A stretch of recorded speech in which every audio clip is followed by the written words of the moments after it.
Thanks for having me. So, Katie, what are we going to do tonight? Tonight we're going to make sourdough pizza. Amazing. Okay, so for those of you who don't know, this is a 5-episode, 5-week CBC live series where we meet with chefs from across Newfoundland and Labrador to see how they're doing during the COVID-19 crisis. So, Katie, what's our first step? Take us in.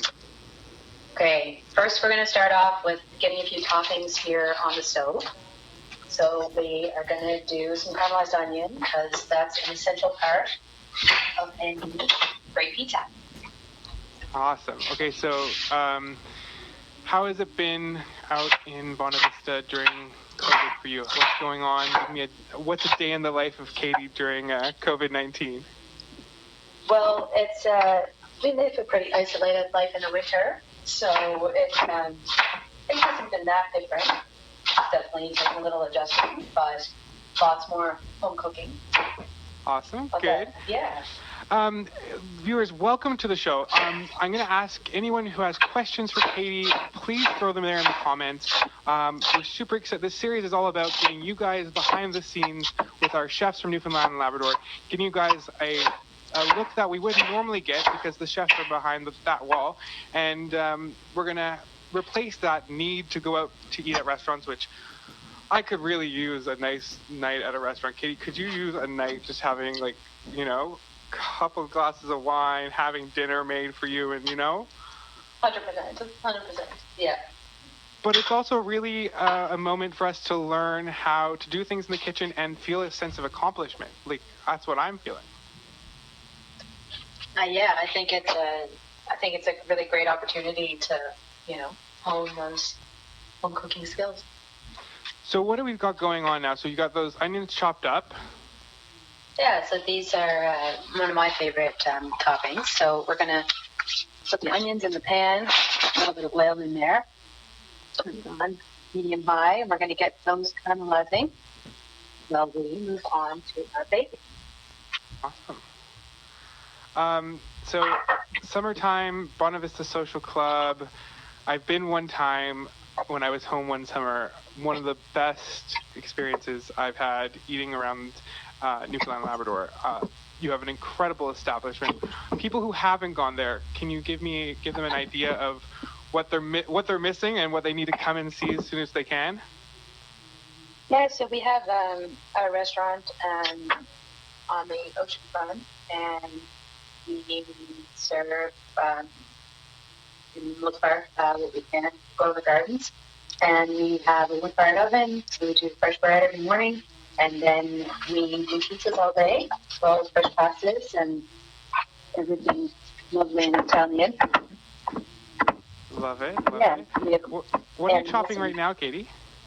So this is a bacon that we cured and smoked ourselves. And I think if you're going to put meat on your pizza, then there's not much better than smoked bacon. I love that you smoke it yourself. That's fantastic. Oh my God. Do you have a cold smoker, or do you how do you smoke your bacon? This is we just don't use any heat. We do cure it for a little bit, and then we go through about 6 to 8 days a week. And normally when we're going here in the home, not quite as much. But once we start, it's like making old pastas and things like that. And once you begin cooking on bacon, you just can't cook it. I definitely think it's something I've cured meat is a path that after I've gone through, making all my breads that I've done since I've been home, all of the things that I wanted to do in the house, I'm coming after the cured meats. It's only a matter of weeks, and I'm gonna probably call you for some cured meat advice. You can share cured meat. I love it. Guys, audience, if you guys have any questions for Katie, go for it. Questions for the Bonavista Social Club. We're here for you guys to have an interaction with our amazing chefs that Newfoundland and Labrador have. It's a great pleasure for me to be home for what is not a great moment in history, but a really fun time with my family. And Katie, what about home with you guys now? are the kids in the kitchen with you? How is that going? Yeah, they want to bake, they want to cook, they want to be involved in everything except the washing of the dishes. It is really fun. It's really fun to all be put together. And it's a great skill for them to have, and also like a great appreciation. It is, yeah. That's what I say. We do a lot of home ec here for homeschooling. Oh, I love that. Oh, for the homeschooling, right? For the COVID homeschool. Peter Renard said that Bonavista Social Club's it was the best pizza he ever tasted. And then Patricia Cox just said that her kid is asleep and popcorn is on. So got some exciting viewers. So what is the most popular pizza at Bonavista Social Club? People really love the pesto base. We do make pesto with room basil and garlic, and that's simply Shane and I always recommend our favorite combo. And it's a tomato sauce. It's a fresh pesto. It's less is more. Caramelized onion is always my go-to. Yeah, and exactly. Yeah, but less is definitely more. That's such a foundational, less is more and balance is like what I think that if people could take away stuff from these episodes, it's balance and less is more, but be like, salt, acid, fat, sugar should all be balanced. And that's what we achieve, right? Totally. Yeah, 100%. Emma Kennedy asks, can you get sourdough starter at a grocery store? Not that I am aware of, no. It's, it's something that you make or something that you get a little dough from a friend and feed and love and make your own. Nurture. We talked about your starters that you use at the restaurant. Want to let the audience in on their names? Yes, we have Rye Guy right here, and we have Lorenzo, and he's all bubbly and beautiful, and I'm trying to give him as much love as I can. Amazing. I love the names. My little starter's name is Roxanne. That's a great name. Three favorite toppings. Caramelized onions. Okay. Fresh basil. Yeah. And probably bacon. I mean, if you don't like bacon, I mean, is it like not liking water? Exactly. Oh, we've got... Hi, Angela. That's exciting. So, what are we doing now?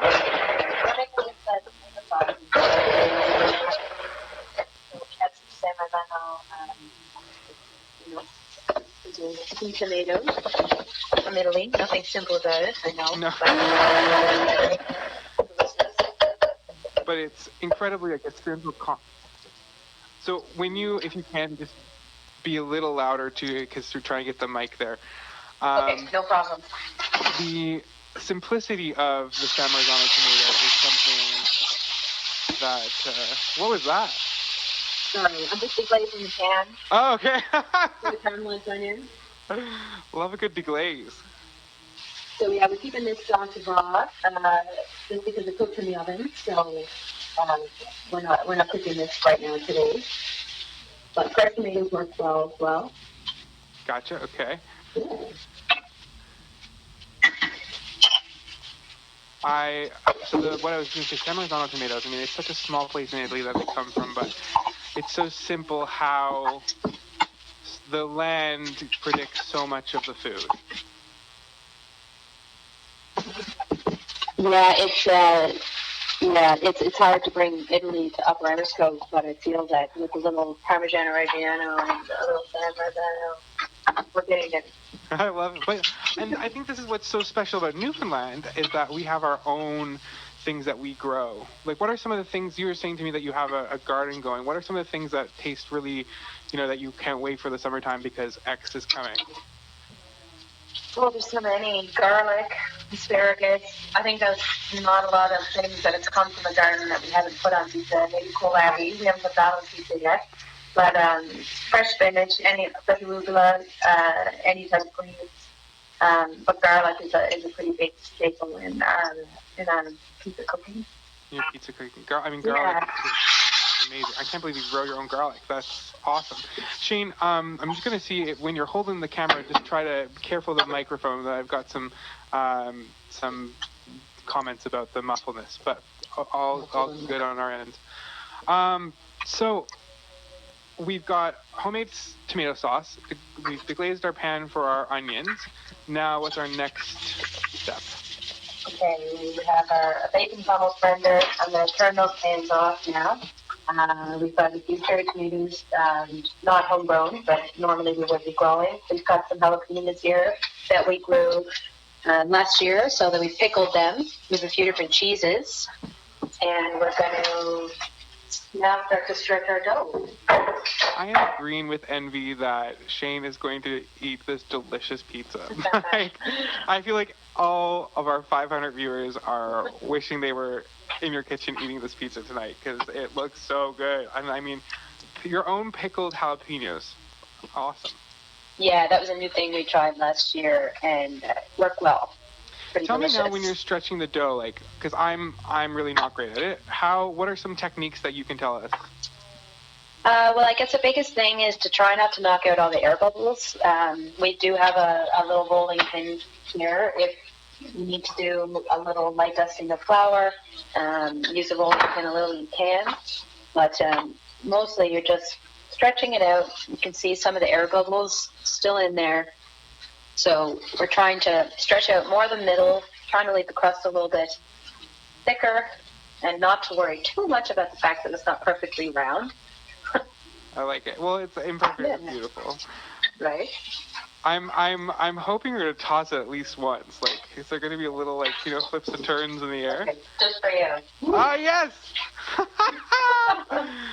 Amazing. I'm on a roller. I like things round, but anyway, we're going to grab our pan here and we're going to put a little oil on there. So I've got a question now from Ashley Brown. Any ideas when the Bonavista Vista Social Club will be opening this year? Will they be offering a takeout service? Yeah, as of right now, we aren't offering a takeout. I mean, we're all a little bit limited on what we can do, but we might get there. But as of right now, we will stay closed and keep everyone posted. I love it. That's awesome. Yes. And Kathy Stanley asks, what is the difference between starter and yeast? So I guess the starter is a wild yeast, so it's picked up in the atmosphere. It's a very slow rise. It doesn't work at all like commercial yeast in the way that it has a slow flavor. It's a ferment. So I guess you don't have to depend on the manufacturer's yeast. I know it's also a hard thing to get right now. But mostly it's a natural yeast, and it adds a completely different flavor and a different texture. I guess also if you've ever tried a sourdough loaf of bread, it's similar in flavor. It is very similar, yeah. So now we've got our pizza dough on our pan. Like, is that just a thin metal pan that you have? Yep, just a thin metal pan. And now, do you put this on a stone, or what's in the oven? I am not putting it on a stone. I'm going to bake it right on this thin baking sheet. I do have a stone, and it is, if you have one, it's a great thing to use. But any sort of thin conducting pan works well. But if you have a stone, then that's a great thing to use for sure. And what temperature is your oven at?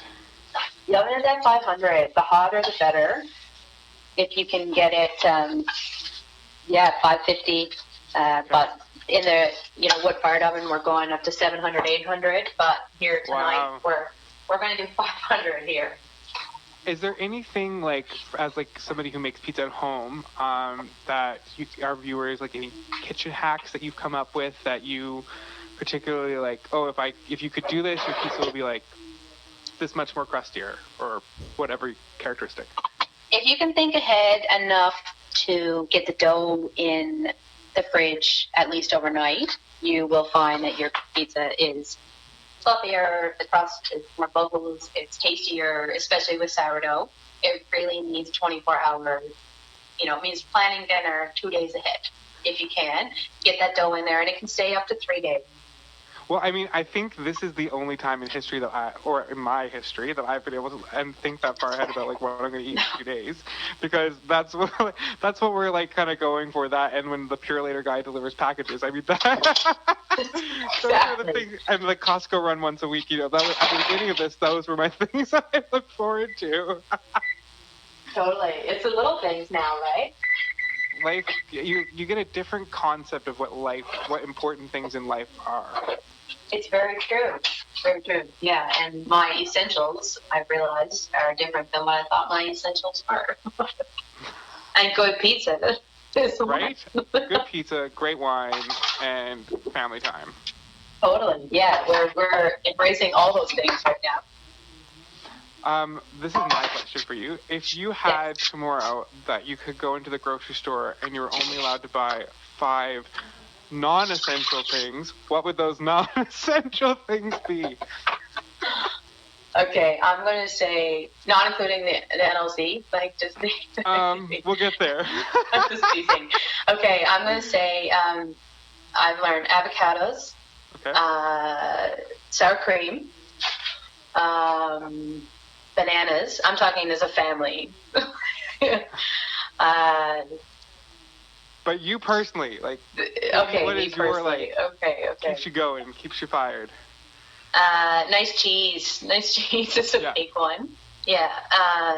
And something green, something spinach or, something, whatever we can get on that front. And then, of course, a little Tostito or something crunchy to enjoy. To enjoy it. Yeah. I've got a question here from Luke Wells. Can you freeze sourdough? You can.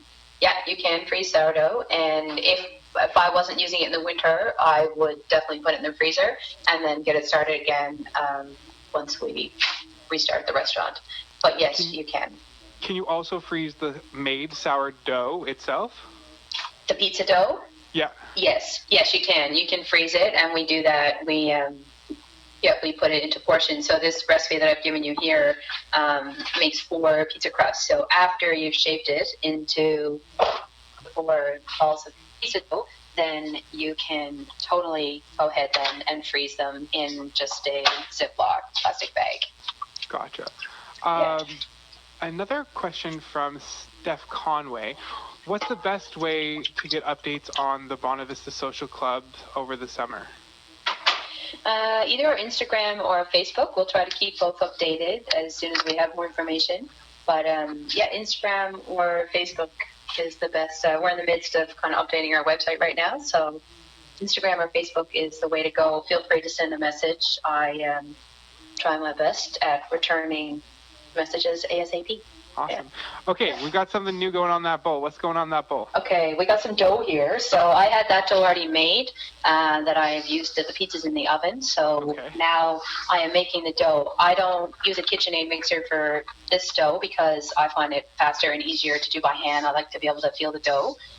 So I've just put 375 grams of water, 100 grams of starter, 8 grams of salt, 15 grams of olive oil in there. I think we'll share the recipe after. Any questions, feel free to message me. Then we're going to add 550 grams of flour. We're using a double O pizzeria flour. It doesn't have to be double O. It can be all-purpose. Sometimes I do a bit of whole wheat and a bit of rye for a bit of, nutrition. A bit of flavor, a bit of nutrition. Oh, white flour all day. I got all white flour and all like white bread all day long with lots of butter. The kids wouldn't mind, I'm sure. Yeah. Oh my god. So that's it. The other thing I'm curious about while you mix this is like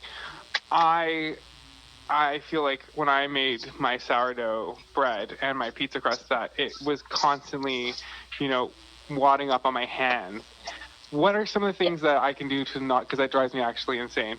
How can we not have dough on our hands?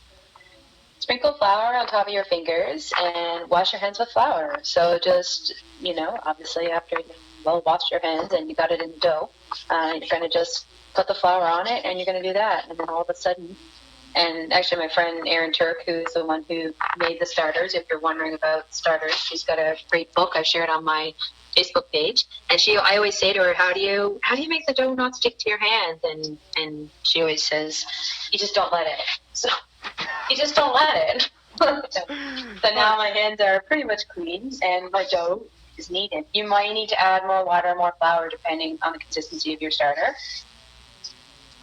But that's we've got a question from Kelly Carpenter. Can you tell us how sourdough starter is made? Yeah, so I have never made a sourdough starter. Lorenzo's been with me since the beginning, and I would definitely recommend, grabbing a bit of starter from someone that you know that has one, if you know of someone that has one. But I personally have never made a sourdough starter. I know the steps for sure, but I can speak that because I've never actually put them together. But it's, as my friend Erin says, it's just 2 ingredients. It's flour and water. Flour and water, exactly. Nothing to it. Natural yeast. I mean, yeah. Drink wine. There's definitely commercialized yeast, but I like nothing more than a wild yeast wine. When there's indigenous yeast, it's a party in a glass. You never know what's going to happen. Totally. No, it makes a big difference for sure. Yeah, you can't beat that flavor. So we've got our dough made. Our pizza's in the oven.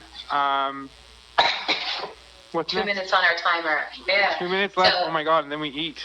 I know. It's the fastest 22 minutes of my life. So yeah, this dough would sit out overnight now, and then the next morning I would put it in the fridge. And one thing is just be aware. My starter's been out now for a few days and being fed and given love, but if it hadn't been, then it probably would have been out of the fridge. The dough itself would have been out of the fridge for longer. So big variables depending on your starters. So don't be afraid to add more flour, add more water, whatever it takes to get that consistency where your hands come out half clean. I know, it's like a sense. Now I'm getting used to it. But you're right, the flour water. But I once read this thing in a book that said your dough can sense your fear. I believe it, and everyone has a different temperature of their hands. So I've worked with so many different people, and depending on your internal body temperature, your hands stick to the dough or it doesn't, or it's just getting a feel for it. And people always say, make it not stick, and how do you know the consistency? Well, you just do it over and over. And again, like my friend Erin says, a bad bread day happens often enough, and it's bad. So you just have to be okay with that, and you have to move forward. It takes a lot of patience. But also, so does a bad hair day. So I mean, nobody's perfect. True.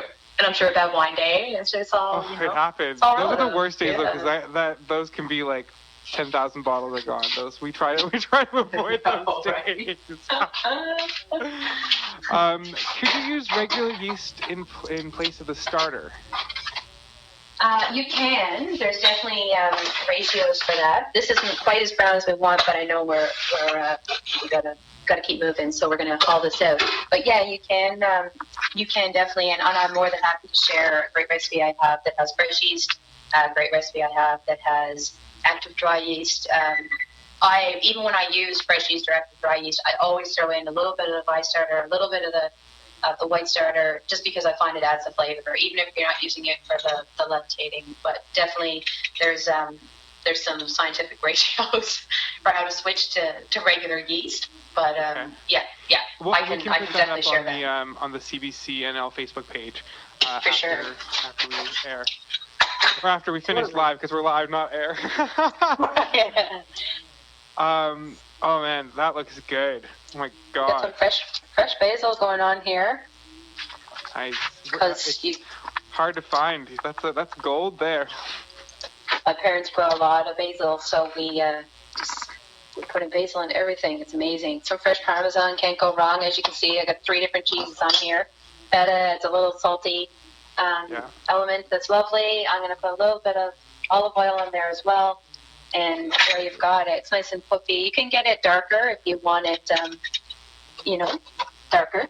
I've heard that people fight over their leftovers, or if they left their leftovers behind at Boniface Social Club, you tell me that you tag them with a date or a time so that they can come back and get them? The table number, the time, how many people were there, Yeah, and then if they come back, that's we get them back, 6, 7, 8 hours later, being like, I forgot my leftovers. And we've actually made them another pizza because sometimes we feel so bad that we got rid of the leftovers. So it's the OG contact tracing. I mean. Yeah. So it's the kids are the same way. They race in the mornings. I know we've had pizza the night before to get to the fridge to get the cold pizza for breakfast before the other one gets down the steps. So amazing. Really great news. Next week on our show, we have Kyle Pudister from the restaurant Fork that's out in Mobile. This is our next week's episode, same time at 7 p.m. Katie, any last words of wise pizza advice? No, just that the options are endless. Whatever you've got in your fridge, toss on your pizza, and any type of yeast. If you don't have a starter, works perfect, and it's a family favorite, and it's fantastic cold. So it should be pizza night once a week, no matter what. I love it. Thank you so much for coming on our first episode. Thank you for having me. It's so much fun to work with you on this. And thank you guys so much for watching our first episode. Like I said, stay tuned for next week at 7 p.m. on Tuesday on CBCNL right here. Have a great week of home cooking. Try Katie's recipe and grab a bite of that, Katie, before I say goodbye. I will. I keep you posted. Okay.